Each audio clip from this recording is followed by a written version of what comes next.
Have you ever wondered what happens when falsehood is confronted by undeniable truth? When deception stands face to face with the power of the Almighty? The story of the prophets of Baal is one of the most dramatic showdowns in the Bible. A moment when hundreds of false prophets cried out to their God, only to be met with silence. A moment when a lone prophet of the Lord, Elijah, stepped forward, called upon the name of Yahweh, and fire rained down from heaven. This was more than a contest. It was a battle for the hearts of Israel, a test of loyalty, a revelation of who truly holds power over heaven and earth. In 1 Kings 18:19-40, we see a nation wavering between two opinions, a king lost in idolatry and a prophet standing boldly for the truth. Join me as we journey into this incredible biblical event, a moment of faith, power, and divine judgment. The prophets of Baal and the God who answers by fire. Dark clouds of deception loomed over Israel, a land once chosen and set apart by the Almighty. The people had turned their backs on the Lord, seduced by the alluring yet empty promises of Baal worship. King Ahab, guided by his wicked queen Jezebel, had led the nation astray, not merely tolerating idolatry, but enforcing it with an iron grip. Prophets of the Lord were hunted down, silence pressed upon the faithful. And in this time of spiritual drought, both in the heavens and in the hearts of men, a lone prophet stood unwavering, the prophet Elijah. The confrontation on Mount Carmel was not merely about rain, nor was it a simple dispute between two opposing religious views. No, this was about truth against falsehood, the living God against dead idols, the destiny of a nation hanging in the balance. And so Elijah, bold in his faith, stood before the people and declared, "How long will you falter between two opinions? If the Lord is God, follow him, but if Baal, follow him." 1 Kings 18:21. But there was no answer. Silence. A revealing silence, for the people had grown comfortable in their compromise, reluctant to make a choice.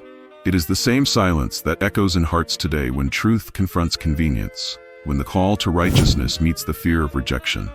Elijah, seeing their hesitation, challenged the prophets of Baal to a divine test. 2 altars would be prepared, 2 sacrifices laid upon the wood, but no fire was to be kindled. Instead, the God who answered with fire from heaven would be declared the true God. And so the prophets of Baal, 450 strong, began their frantic rituals. Morning turned to noon, their voices rising in desperate chants. They danced, they leaped, they cried out, "O Baal, answer us!" 1 Kings 18:26. Yet there was no voice, no answer. Nothing but the howling wind and the scorching sun. Mocking their futile efforts, Elijah taunted them, "Cry aloud, for he is a god. Either he is meditating, or he is busy, or he is on a journey, or perhaps he is sleeping and must be awakened." 1 Kings 18:27. In response, they slashed themselves with swords, their blood mingling with the dust. But still, silence. Baal was lifeless, powerless, an illusion crafted by human hands. Then came Elijah's turn. He called the people closer and rebuilt the broken altar of the Lord with 12 stones, one for each tribe of Israel, a reminder of their true heritage.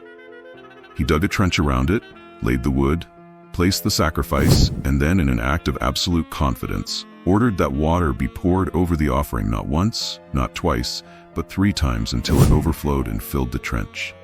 And then he prayed, "Lord God of Abraham, Isaac, and Israel, let it be known this day that you are God in Israel, and I am your servant, and that I have done all these things at your word.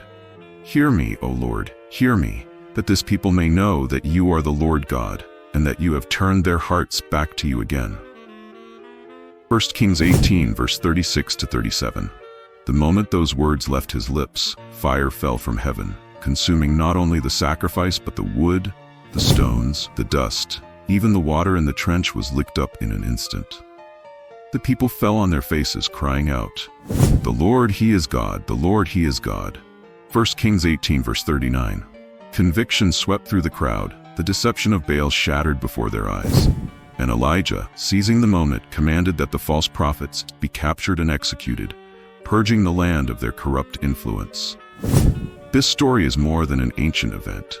It is a mirror reflecting our present world. How often do we, like Israel, waver between God and the idols of our age? False gods still call for our devotion: wealth, power, pleasure, human wisdom. all promising fulfillment but delivering only emptiness.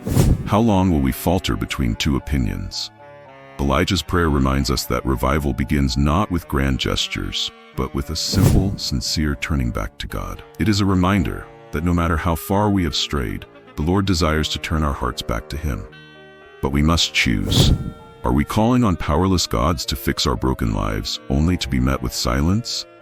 Or will we return to the God who answers by fire, the one who reveals His power and truth unmistakably?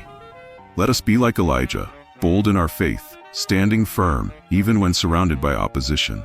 Let us rebuild the broken altars in our lives, removing the idols that have taken the place of the living God. And let us remember, the same fire that fell on Mount Carmel burns within the hearts of those who wholly surrender to Him. Yet this is not the end of the battle between truth and deception.